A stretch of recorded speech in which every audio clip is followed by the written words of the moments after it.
Bonjour à nouveau mes amis, dans cette vidéo, nous allons découvrir une méthode simple à utiliser en cas de problème avec le mode mise en veille du système de l'ordinateur.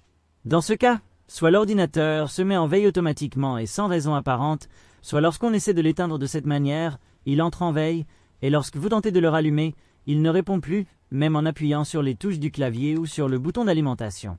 Il ne fonctionne que lorsqu'on l'éteint complètement en appuyant longuement sur le bouton, ce qui est bien sûr un problème anormal avec cet ordinateur.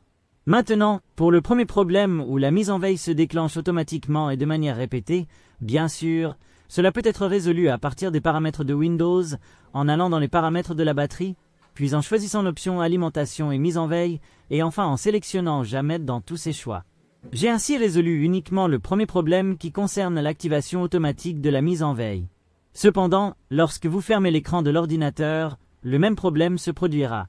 L'idée ici est que je vais désactiver complètement le mode mise en veille sur l'ordinateur. Dans ce cas, j'ouvre ce cadre extérieur de l'écran de l'ordinateur portable.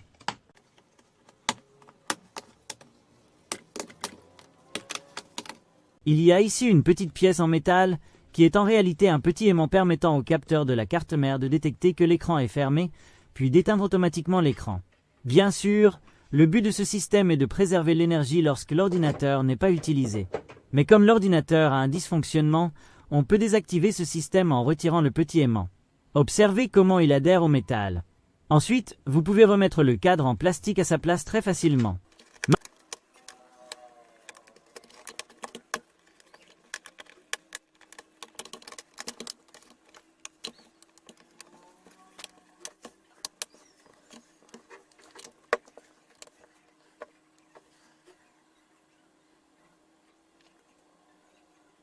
Maintenant, je vais essayer de fermer l'écran et voir ce qui se passe.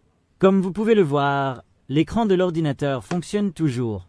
Donc, c'était une idée simple pour comprendre comment fonctionne ce système dans les ordinateurs EliteBook. N'oubliez pas de liker la vidéo et de nous laisser un commentaire pour partager votre avis sur cette méthode, et à bientôt dans une nouvelle vidéo.